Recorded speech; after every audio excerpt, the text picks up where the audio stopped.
नमस्कार, हमारे Hindi story blog में आपका बहुत बहुत स्वागत है। क्या होती है अकाल मृत्यु? जाने अकाल मृत्यु के बाद जीवात्मा को मिलने वाली सजा। गरुड़ पुराण हिंदू धर्म के 18 महापुराणों में एक धार्मिक ग्रंथ है। इसे वैष्णव संप्रदाय से संबंधित महापुराण भी कहा गया है। इस ग्रंथ को मृत्यु के बाद सद्गति प्रदान करने वाला माना जाता है। गरुड़ पुराण ग्रंथ में भगवान विष्णु और पक्षीराज गरुड़ के बीच हुई बातचीत में जीवन, मृत्यु, स्वर्ग, नरक और मृत्यु के बाद आत्मा के बारे में विस्तार पूर्वक बताया गया है। गरुड़ पुराण में बताया गया है कि मृत्यु काल यानी जब मृत्यु का समय निकट आता है, तब जीवात्मा से प्राण और देह का वियोग होता है।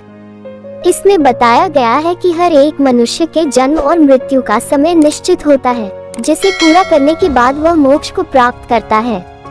लेकिन प्रश्न यह है कि यदि किसी की अकाल मृत्यु हो जाती है तो ऐसे में उस जीवात्मा का क्या होता है। जानते हैं गरुड़ पुराण के अनुसार क्या है अकाल मृत्यु और इसकी सजा। गरुड़ पुराण के अनुसार किसी व्यक्ति के जीवन के 7 चक्र निश्चित होते हैं। इस चक्र को पूरा कर जिस व्यक्ति की मृत्यु होती है वह मोक्ष को प्राप्त करता है, और जो इस चक्र को पूरा नहीं करता है वह अकाल मृत्यु को प्राप्त होता है। ऐसे लोगों की जीवात्मा को कई तरह के कष्ट भोगने पड़ते हैं। अकाल मृत्यु से मिलने वाले दंड से पहले ये जानना जरूरी है कि गरुड़ पुराण में किस मृत्यु को अकाल मृत्यु की श्रेणी में रखा गया है। गरुड़ पुराण के सिंहावलोकन अध्याय में बताया गया है कि अगर किसी की मृत्यु भूख से पीड़ित होकर, हिंसक प्राणी द्वारा फांसी लगाकर, जहर पीकर, आग से जलने, जल में डूबने, सांप के काटने, किसी दुर्घटना के कारण या फिर आत्महत्या करने से होती है तो वह अकाल मृत्यु को प्राप्त हो जाता है।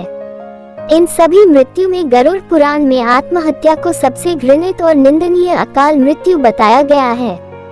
आत्महत्या को भगवान विष्णु ने परमात्मा का अपमान करने के बराबर बताया गया है।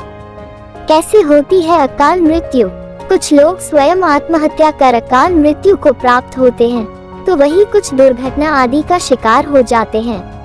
इसे लेकर प्राचीन वेद पुराणों में बताया गया है कि व्यक्ति 100 वर्ष तक जीवित रह सकता है, लेकिन जो लोग निंदित कर्म करते हैं वे शीघ्र ही विनष्ट हो जाते हैं।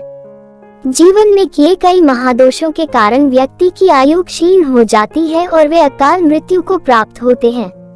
ऐसे लोगों की जीवात्मा निश्चित समय से पहले यमलोक जाती है। गरुड़ पुराण में क्या है अकाल मृत्यु की सजा?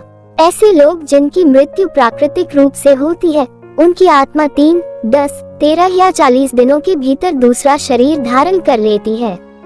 लेकिन आत्महत्या का अपराध करने वालों की आत्मा तब तक भटकती रहती है जब तक उसका समय काल ईश्वर द्वारा निर्धारित नहीं किया जाता।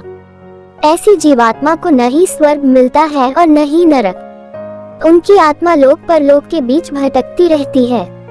उम्मीद करते हूँ हमारी ये वीडियो अच्छी लगी होगी। ऐसी ही और वीडियो देखने के लिए चैनल को सब्सक्राइब, लाइक और शेयर जरूर करें। आपका बहुत बहुत धन्यवाद।